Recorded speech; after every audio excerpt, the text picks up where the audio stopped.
చక్కని సీతకి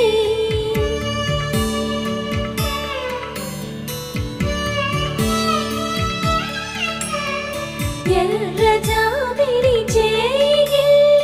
రాముడేడని అడుగుతుంటే